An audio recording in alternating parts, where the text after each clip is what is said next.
Mari kita melihat perjuangan dan pengorbanan seorang sahabat yang bernama Suhaib Ar-Rumi radhiyallahu taala an. Lihat pengorbanan yang hebat itu jamaah sekalian. Dia adalah seorang yang berkebangsaan Irak. Namun sejak kecil, beliau telah diperbudak dan diperjualbelikan oleh bangsa Rom. Namun beliau memiliki kehebatan, keuletan dan kehebatan di dalam bisnis dan ilmu manajemen. Dan apa yang terjadi jamaah sekalian? Ketika beliau dewasa, dia mendengarkan ada seorang nabi telah terutus di kota Mekah. Maka Suhaib Ar-Rumi ketika itu segera meninggalkan negerinya, kemudian datang ke kota Mekah dalam keadaan tidak membawa apa-apa kecuali pakaian yang ada di tubuhnya, karena mengejar hidayah, mengejar ingin masuk Islam bersama dengan Nabi yang telah terutus itu. Maka ketika di Mekah beliau masuk ke dalam Islam, kemudian setelah itu beliau berbisnis, sampai kemudian apa yang terjadi jamaah sekalian? Allah memberikan kepada beliau kekayaan yang sangat banyak. 2 rumah mewah bagaikan istana yang di dalamnya terpendam harta benda yang sangat banyak.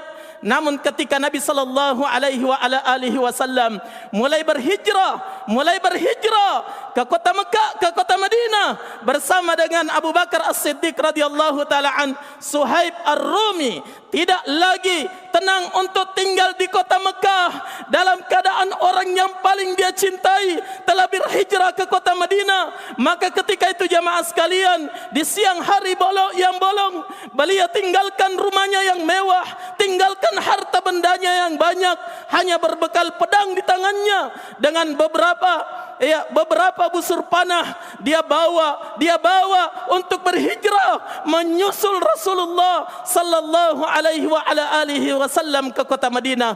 Namun tatkala Suhaib Ar-Rumi berada di atas sebuah bukit dan beliau berhasil terkepung oleh orang-orang Quraisy yang menghalanginya untuk berhijrah, maka Suhaib Ar-Rumi menarik pedangnya dan menarik anak-anak panahnya.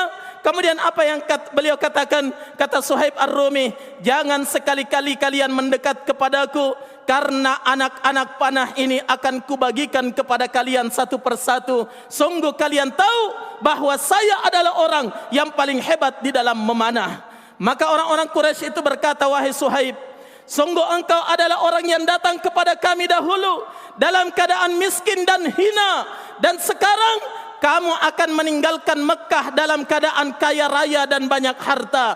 Kami tidak akan biarkan itu. Maka Suhaib Ar-Rumi berkata, kalau kalian ingin, silahkan ambil 2 rumah saya yang besar yang mewah itu. Di dalamnya ada perbendaharaan harta saya yang sudah saya timbun. Silahkan kalian ambil semuanya. Yang penting kalian membiarkan saya untuk berhijrah menyusul baginda Rasul alaihi salatu wassalam. Kemudian jamaah sekalian, beliau pun dilepaskan oleh orang-orang musyrikin dan berhasil berhijrah sampai di Madinah. Namun ketika di Madinah, Nabi sallallahu alaihi wasallam menyambut beliau dengan sabda Nabi sallallahu alaihi wasallam, "Rabihal bai' ya Aba Yahya, rabihal bai' Aba Yahya, wahai Abu Yahya, sungguh perdaganganmu telah beruntung. Perdaganganmu itu adalah perdagangan yang paling beruntung," kata Nabi sallallahu alaihi wasallam. Kata Suhaib, "Ya Rasulullah, tidak ada seorang pun yang melihat apa yang telah saya lakukan wahai Nabi." Kata Nabi sallallahu alaihi wasallam, saya telah dikabarkan oleh malaikat Jibril alaihi salatu wassalam."